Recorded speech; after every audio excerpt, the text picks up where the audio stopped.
الحمد لله الحمد لله رب العالمين، والصلاة والسلام على أشرف الأنبياء والمرسلين وعلى آله وصحبه أجمعين. أشهد أن لا إله إلا الله وحده لا شريك له، وأشهد أن محمدا عبده ورسوله كان خلقه القرآن. اللهم صل على سيدنا محمد وعلى آل سيدنا محمد كما صليت على سيدنا إبراهيم وعلى آل سيدنا إبراهيم في العالمين إنك حميد مجيد.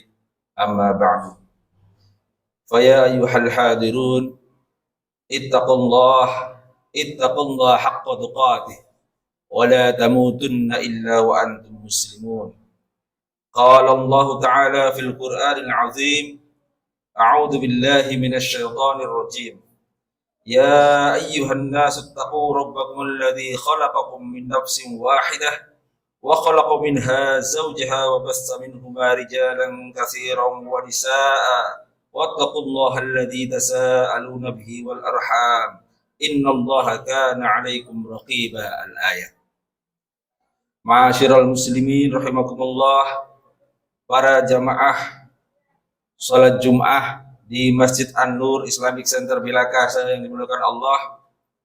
Alhamdulillah, mengawali khutbah Jum'ah yang penuh berkah hari ini, izinkan saya selaku khatib berwasiat kepada kita semua, terutama diri saya sendiri, untuk senantiasa berusaha meningkatkan kualitas keimanan, ketakwaan kita kepada Allah Subhanahu wa Ta'ala dengan melakukan semua kewajiban dan meninggalkan seluruh hal-hal yang diharamkan oleh Allah. Imtithalul awamir wajtinabun nawahi, sebagaimana didefinisikan sebagai takwa kepada Allah Subhanahu wa Ta'ala. Salawat dan salam marilah kita terus haturkan bagi junjungan kita Rasulullah sallallahu alaihi wasallam sebagai tauladan kita dari dunia hingga akhirat nanti. Alhamdulillah, kita bersyukur dan khatib mengajak kita semua bersyukur bahwa hari ini kita masih diizinkan oleh Allah, diperkenankan oleh Allah untuk menjalani hidup setidaknya sepanjang tahun 2023, sejak 1 Januari 2023 yang lalu hingga hari ini di bulan Desember di penghujung tahun 2023. Hanya atas izin Allah kita diperkenankan untuk tetap melanjutkan kehidupan, untuk tetap sehat dan bisa menjalankan ibadah, terutama sholat jamaah di masjid. Dan khususnya pada pagi hari ini, pada siang hari ini, kita masih dapat secara sehat datang ke masjid untuk melaksanakan sholat Jum'ah berjamaah. Marilah kita bersama-sama di ujung tahun ini, kita melakukan apa yang oleh Umar bin Khattab disebut sebagai muhasabah. Umar bin Khattab menyebutkan, hasibu qabla an tuhasab. Hitung-hitunglah, perhitungkanlah apa yang ada dan sudah kita lakukan dalam hidup kita. Sebelum kelak nanti di akhirat kita akan diperhitungkan oleh Allah melalui malaikatnya. Muhasabah, kalau dalam bahasa Arab, berakar kata dari hasibu, yuhasab, menghitung, berhitung-hitung. Dalam beberapa istilah yang sering kita dengar kalau menjelang Ramadan atau menjelang Idul Fitri atau Idul Adha, kita sering mendengar ada metode hisab. Itu artinya metode dengan menghitung. Menghitung tinggi bulan, apakah bulan sudah muncul atau belum. Ada lagi satu metode ru'yah. Kalau ru'yah itu adalah metode dengan melihat bulannya apakah sudah tampak atau belum. Kalau bulan baru tampak, maka itu kita besok akan Ramadan atau besok akan Idul Fitri atau Idul Adha. Itulah akar kata dari muhasabah, menghitung-hitung. Di pesantren sering kita mendengar ilmu hisab. Apa itu ilmu hisab? Ilmu hisab itu matematika. Jadi matematika itu ilmu hisab, ilmu hitung menghitung. Oleh karena itu, kita sama-sama marilah kita bermuhasabah. Kalau dalam bahasa keren sehari-hari, melakukan refleksi atas hidup kita di tahun 2023 ini. Mengapa? Karena 2-3 tahun yang lalu kita dihadapkan pada situasi yang luar biasa mencekam. Dan tidak sedikit dari saudara-saudara kita, mungkin anak kita, mungkin istri kita, mertua kita, tetangga kita, tidak selamat dari wabah Corona, COVID-19. Bahkan di antara jamaah Masjid An-Nur, kita masih ingat ada beberapa di antara yang kemudian dipanggil Allah Subhanahu wa Ta'ala. Kita doakan semua yang dipanggil Allah di masa itu, mudah-mudahan diterima amal baiknya. Allahumma amin. Kita yang masih hidup, tentu ada alasan ketika Allah masih memperkenankan kita hidup sampai hari ini. Bahkan 1-2 tahun setelah COVID itu berlalu. Tentu ada maksud mengapa Allah masih memperkenankan kita hidup sampai siang ini. Dan mudah-mudahan nanti di awal tahun 2023 dan seterusnya, kita masih diperkenankan untuk hidup di tengah-tengah keluarga kita. Allahumma amin. Ma'asyiral muslimin yang dimuliakan Allah, tentu penting untuk bermuhasabah mulai dari diri sendiri. Kita lihat apakah diri kita sebagai pribadi sudah mendekati setidaknya apa yang dituntunkan oleh Allah Subhanahu wa Ta'ala melalui ajaran yang dibawa oleh Rasulullah Sallallahu Alaihi Wasallam. Sebagai pribadi tentu penting bahwa tidak ada orang lain yang bisa menentukan kita mau mengarah kemana, kita mau berbuat apa. Oleh karena itu, apa yang ada dalam diri kita yang paling utama adalah niat. Ketika kita melangkah ke masjid, apakah niat yang ada dalam hati kita? Apakah niat yang ada dalam pikiran kita? Ketika kita berangkat bekerja, apa niat dalam hati kita? Oleh karena itu dalam sebuah hadis disebutkan innamal a'malu binniyat, bahwa sesungguhnya setiap amal itu bergantung pada niatnya. Dalam ilmu fikih disebutkan innamal a'malu ay innama tasihul a'mal binniyat, bahwa sahnya sebuah amal itu tergantung pada niatnya. Oleh karena itu, mari kita meluruskan niat kita. Setiap kali kita melangkah, kita dituntun untuk membaca setidaknya Bismillahirrahmanirrahim. Demi Allah, mudah-mudahan dengan asma Allah yang maha pengasih dan penyayang, mudah-mudahan kita selalu dalam lindungan Allah. Setidaknya ketika kita menyandarkan diri setiap langkah kita, menuntun hati kita dan pikiran kita untuk melakukan niat senantiasa yang terbaik untuk kita lakukan. Dan mudah-mudahan meskipun sederhana, setiap kita melangkah, setidaknya Bismillahirrahmanirrahim, mudah-mudahan Allah akan melindungi, meluruskan niat kita ketika kita menghadapi berbagai persoalan ke depan. Tentu setiap kali kita keluar dari rumah, kita dituntun untuk membaca doa-doa tertentu. Misalnya, kalau kita bepergian, kita ada doa misalnya Bismillahi majriha wa mursaha inna rabbil ghafurur rahim. Misalnya. Bismillahi tawakkaltu 'ala Allah la haula wa la quwwata illa billahil 'aliyyil 'azim dan seterusnya. Ketika berangkat belajar, kita ada doa-doa, tapi yang paling utama, semua doa, semua bacaan-bacaan itu tidak lain adalah menuntun hati kita supaya niat kita tetap lurus dan selalu kita pikirkan bahwa apa yang kita kerjakan semua dalam pengawasan Allah Subhanahu wa Ta'ala.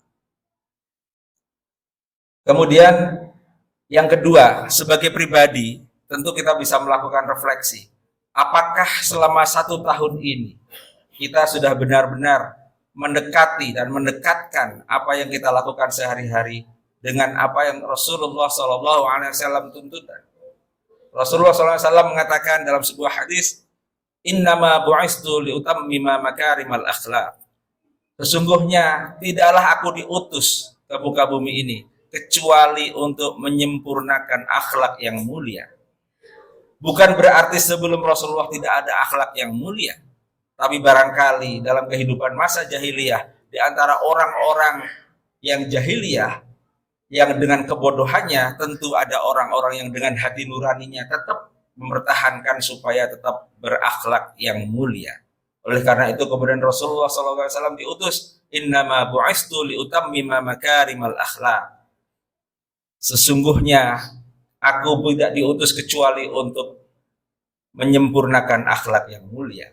Bersyukur kita kalau kita dilahirkan, dibesarkan di tengah keluarga yang seluruhnya menuntun kita untuk berakhlak mulia.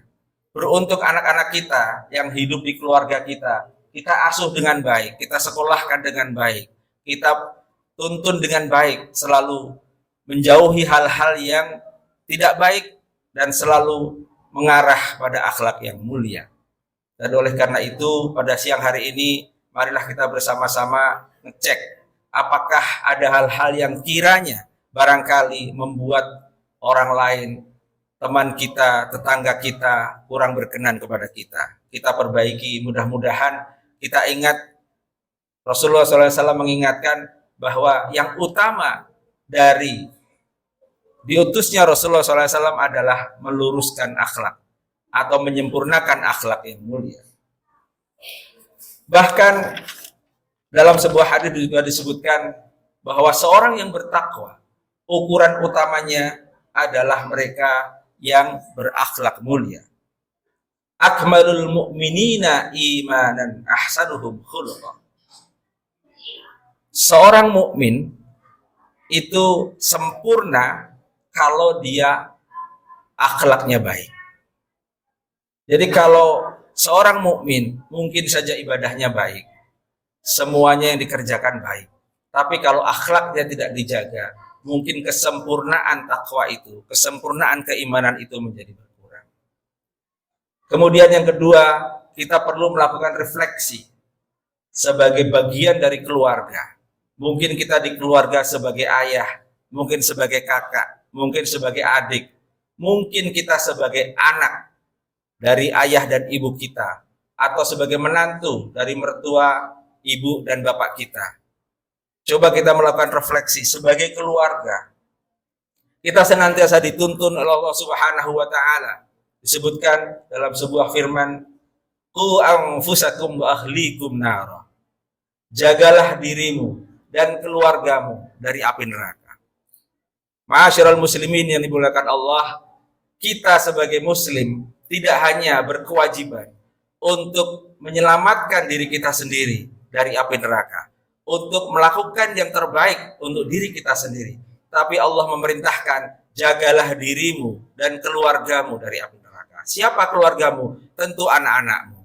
Kalau kita sering ke masjid, kita sering beribadah, sholat 5 waktu tidak pernah putus, jangan sampai anak-anak kita tidak melakukan seperti yang kita lakukan. Cek apakah anak-anak kita di luar sana juga menjaga sholat. Karena itu bagian dari perintah langsung dari Allah Subhanahu wa taala, jagalah dirimu dan keluarga. Bahkan ketika nanti anak-anak kita sudah berkeluarga, dia masih menjadi anak kita. Tidak ada salahnya sebelum subuh coba kita telepon. Nah, sudah bangun atau belum? Meskipun mungkin dia sudah beristri atau sudah bersuami, siapa tahu anak kita setelah berpisah dari keluarga kita, punya keluarga sendiri, tidak terlalu menjaga sholat. Sebagai bagian dari cara kita merefleksi bahwa kita menjaga keluarga kita, sebagai bagian dari melaksanakan perintah Allah, kalau itu kita lakukan, insya Allah kelak ketika di akhirat kita akan dikumpulkan dengan orang-orang yang kita sayangi, setidaknya keluarga kita. Refleksi yang ketiga, muhasabah yang ketiga adalah bagaimana kita sebagai bagian dari anggota masyarakat. Allah Subhanahu wa taala menyebutkan dalam sebuah firman di surat Al-Hujurat, "Ya ayyuhan nas, inna khalaqnakum min dzakarin wa unsa wa khalaqnakum syu'uban wa qabaila lita'arafu inna akrabakum 'indallahi atqakum innallaha 'alimun khabir."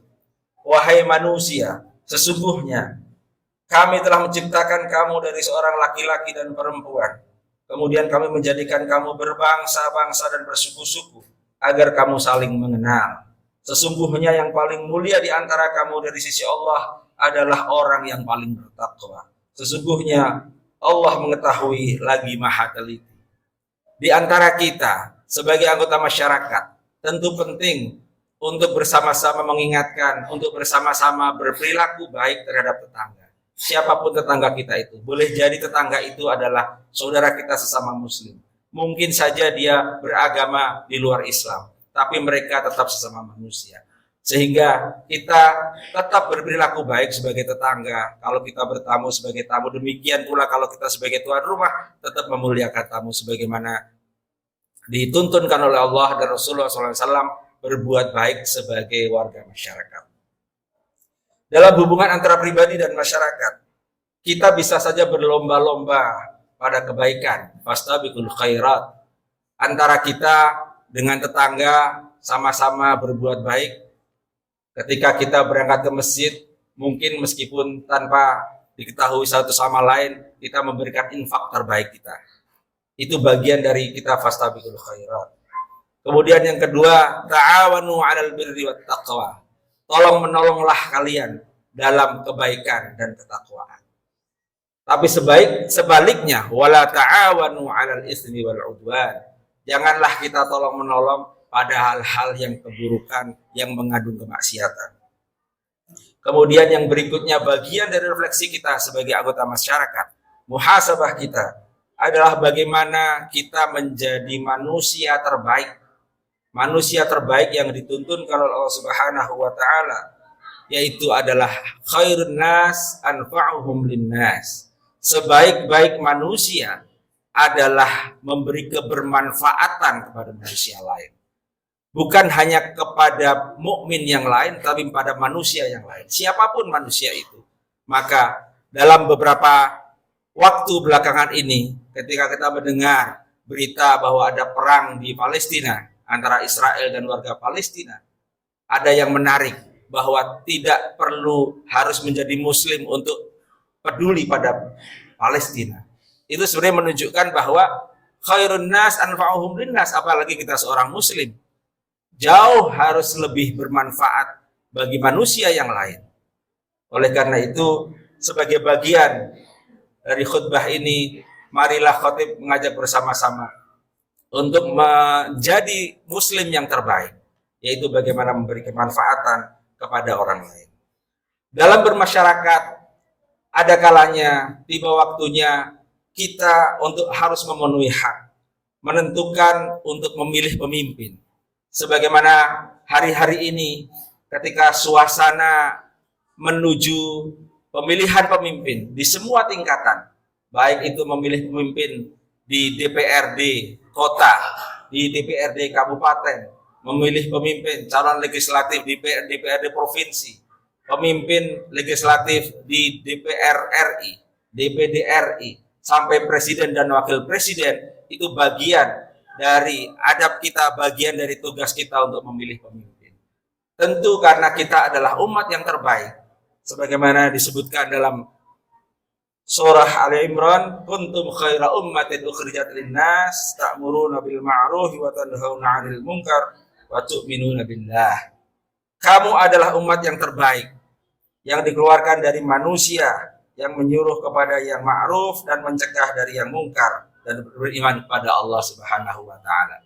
Sebagai umat terbaik, tentu penting bahwa ketika memilih pemimpin, kita tidak sembarangan memilih. Untuk diri kita sendiri saja kita mengupayakan untuk jadi yang terbaik, apalagi ketika memilih pemimpin. Oleh karena itu penting ketika kelak waktunya, kita sebagai warga negara, sebagai bagian dari masyarakat, perlu untuk merefleksi mana pemimpin, calon-calon pemimpin yang akan kita pilih. Sungguh-sungguh harus kita cermati mana yang terbaik di antara pilihan-pilihan itu. Karena kita diperintahkan untuk menjadi manusia terbaik, maka tentu memilih pemimpin juga harus memilih orang-orang terbaik. Tentu itu menjadi rahasia pribadi kita masing-masing, tetapi penting bahwa apa yang kita tentukan, apa yang kita ambil keputusan ketika memilih pemimpin, tidak hanya soal kalah dan menang, tapi yang paling penting sebagai bagian dari kewajiban kita adalah ada pertanggungjawaban kelak di akhirat. Mengapa kita memilih ini dan tidak memilih itu? Pertanggungjawaban itu yang hari ini baik-baik kita muhasabah, kita refleksikan. Ketika waktunya tiba, insya Allah mudah-mudahan pilihan kita adalah pilihan yang terbaik. Oleh karena itu, dalam Islam kita mengikuti bahwa memilih pemimpin diutamakan adalah imamun adilun. Kita pastikan, kita yakini siapa-siapa yang kira-kira bisa berperilaku adil. Mungkin saja kita tidak mengenal secara pribadi. Mungkin saja tidak pernah berjumpa kita dengan calon-calon pemimpin itu. Tapi setidaknya kalau kita punya pengetahuan dan bisa mencari pengetahuan, coba dicek mana yang terbaik di antara calon-calon pemimpin itu. Karena itu nanti akan dipertanggungjawabkan kepada Allah Subhanahu wa taala. Yang kedua, selain imamun adilun yang kira-kira bisa berperilaku adil, yang kedua adalah mereka yang berpengetahuan. Tentu tidak elok kiranya kalau memilih pemimpin yang kurang pengetahuan. Baik itu pengetahuan agama maupun pengetahuan dalam mengurus masyarakat, pengetahuan dalam mengurus negara, pengetahuan untuk menghadirkan maslahatul ammah, menghadirkan kebaikan bagi semuanya. Kemudian yang ketiga, di antara para pemimpin yang kita mungkin tahu dari berbagai media, kalau sekiranya tidak ada yang sempurna, dan tentu tidak ada manusia yang sempurna, kita lihat mana yang kira-kira paling sedikit madharatnya. Kalau kita memilih tidak ada yang sempurna, dan kita merasa masing-masing ada kekurangan dari semua calon-calon pemimpin itu, kita lihat mana kira-kira yang paling sedikit madharatnya, mana yang kira-kira paling sedikit membawa kerusakan. Karena itu menjadi bagian dari kewajiban kita untuk menjadi manusia terbaik, memilih pemimpin terbaik, maka tentu ini menjadi bagian dari refleksi kita, muhasabah kita di tahun 2023 ini. Mudah-mudahan Allah Subhanahu wa taala selalu membimbing kita, menuntun kita, terutama dalam mengambil keputusan-keputusan yang menjadi kewajiban kita sebagai masyarakat, sebagai seorang muslim dan sebagai keluarga. Aqulu qawli hadza wa astaghfirullahal azim li wa lakum wastaghfiruhu innahu huwal ghafurur